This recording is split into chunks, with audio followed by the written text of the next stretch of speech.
Hai semua, Assalamualaikum warahmatullahi wabarakatuh. Perkenalkan, nama saya Dwi Jonanda Putri. Saya dari Pendidikan Bahasa dan Sastra Indonesia Universitas Riau tahun 2020. Nah, pada kesempatan kali ini, saya akan membahas tentang kajian stilistika pada sebuah lagu yang berjudul Berita Kepada Kawan, karya Ebit GAD. Nah, kita bahas dulu yuk, apa itu kajian stilistika. Kajian stilistika adalah ilmu gaya. Maksudnya adalah ilmu yang memahami penggunaan bahasa dan gaya bahasa di dalam karya sastra. Ini tanggapan dari Al-Ma'aruf 2010 yang ke-14. Stilistika adalah proses menganalisis karya sastra dengan mengkaji unsur-unsur bahasa sebagai medium karya sastra yang digunakan sastrawan, sehingga terlihat bagaimana perlakuan sastrawan terhadap bahasa dalam rangka menuangkan gagasannya. Menurut Nurgiantoro 2014 yang ke-74 menyatakan bahwa bidang kajian stilistika merupakan style bahasa yang dipakai dalam konteks tertentu dan dalam ragam bahasa tertentu. Nah, itu merupakan pengertian dari kajian stilistika. Yuk kita bahas lebih lengkap apa aja kajian stilistika dalam lagu Berita Kepada Kawan karya Ebit GAD.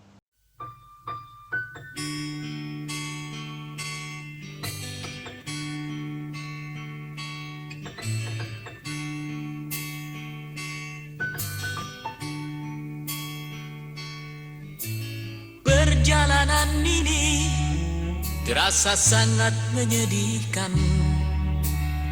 Sayang engkau tak duduk di sampingku kawan. Banyak cerita yang mestinya kau saksikan di tanah kering bebatuan.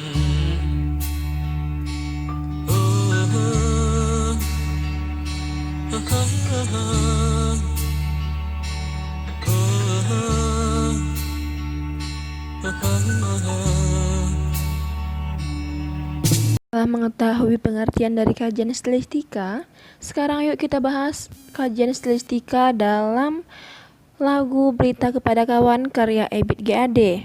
Yuk, simak. Nah, pada lirik pertama ini yang berbunyi,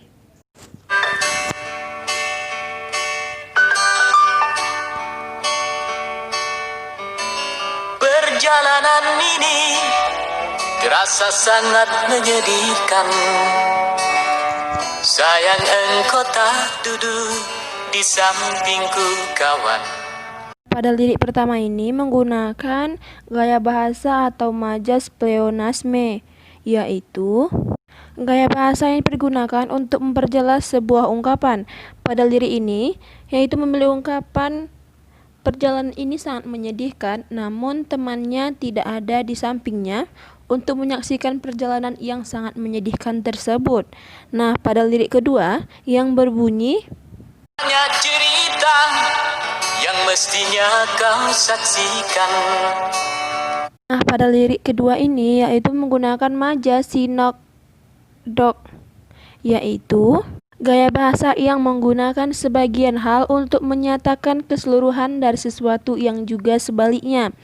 Yaitu maksudnya adalah pada lirik ini banyak cerita yang harus disaksikan oleh sang teman yang pada saat itu tidak ada di sampingnya. Nah, pada lirik selanjutnya yaitu Di tanah kering bebatuan.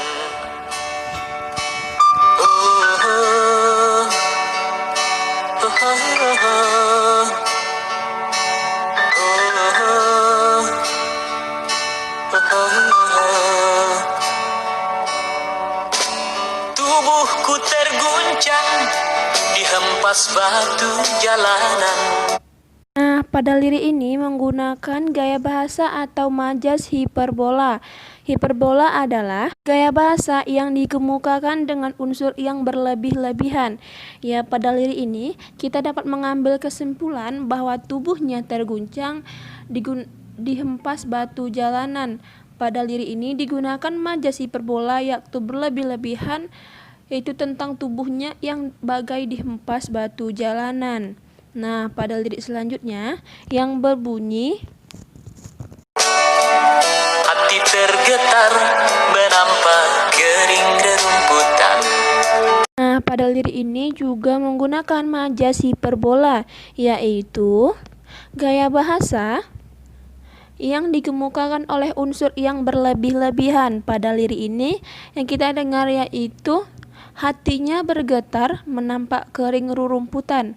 Hatinya memang bergetar, namun si penulis menggunakan majas hiperbola untuk seakan-akan berlebihan dalam menampak hatinya bergetar tersebut, yang dibagaikan seperti kering rerumputan.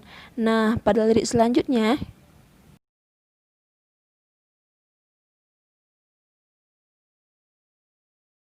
berbunyi, Perjalanan ini pun seperti jadi saksi. Gembala kecil menangis sedih. Oh, oh, oh.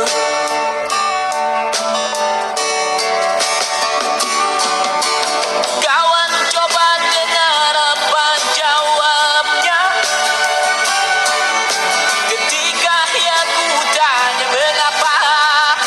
pada lirik ketika ia kutanya mengapa menggunakan gaya bahasa atau majas pleonasme, yaitu gaya bahasa yang digunakan untuk memperjelas sebuah ungkapan. Pada lirik ini jelas ungkapannya ketika ia kutanya mengapa. Pada ungkapan ini dia bertanya mengapa, namun belum dijawab oleh si gembala kecil. Jawabannya ada pada lirik selanjutnya, yaitu Bapak ibunya telah lama mati, ditelan bencana tanah ini. Nah, pada lirik ini menggunakan gaya bahasa atau majas personifikasi, yaitu gaya bahasa yang menyatakan benda mati seolah-olah menjadi makhluk hidup. Pada lirik ini, kita bisa mengambilkan kesimpulan bahwa bencana tanah merupakan benda mati, namun ditelan merupakan kegiatan makhluk hidup. Jadi pada lirik ini menggunakan majas atau gaya bahasa yang seolah-olah benda mati menjadi makhluk hidup, yaitu ditelan bencana tanah ini. Nah, pada kalimat selanjutnya yang berbunyi, Sesampainya di laut, ku kabarkan semuanya kepada karang, kepada ombak, kepada matahari. pada lirik ini juga menggunakan gaya bahasa personifikasi, yaitu gaya bahasa yang menyatakan benda mati seolah-olah menjadi makhluk hidup. Ya, seperti kita ketahui bahwa karang juga ombak merupakan benda mati. Namun, pada saat itu disampaikan oleh tokohku kepada karang, ombak, dan matahari seakan-akan berbicara seperti makhluk hidup. Nah, kita lanjut lirik selanjutnya yang berbunyi, Di semua diam, tetapi semua bisu. nah, pada lirik ini menggunakan gaya bahasa atau majas repetisi atau anafora. Repetisi adalah gaya bahasa yang menggunakan pengulangan kata yang bentuk dan maksudnya sama. Ya, pada lirik ini kata tetapi diulang dua kali, kata semua juga diulang dua kali. Diam dan bisu merupakan kata yang hampir sama, yaitu sama-sama tidak berbicara atau diam. Kita next lirik ya, yaitu pada lirik Tinggal aku sendiri, terpaku menatap langit. Nah, pada lirik ini menggunakan majas atau gaya bahasa pleonasme, yaitu gaya bahasa yang digunakan untuk memperjelas sebuah ungkapan. Ya, pada kalimat ini dia terpaku diam menatap langit. Maka dalam kalimat ini dijelaskan lebih rinci, dia terpaku, sedang diam dalam keadaan sendiri, sedang menatap langit. Nah, pada kalimat atau lirik selanjutnya yang berbunyi, Barangkali di sana ada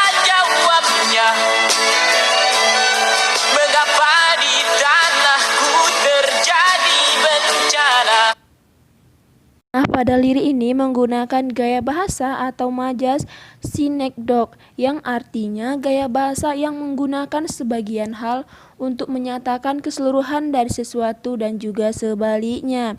Ya, di sini dijelaskan bahwa dalam kalimat mengapa di tanahku terjadi bencana.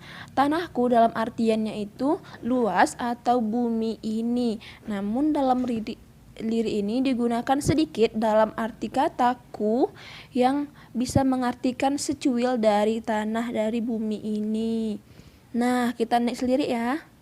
Pada lirik selanjutnya yang berbunyi, Mungkin Tuhan mulai bosan melihat tingkah kita yang nah, pada lirik ini menggunakan gaya bahasa atau majas sinisme, yaitu gaya bahasa yang mengungkapkan kesangsian atau pertentangan terhadap sesuatu hal.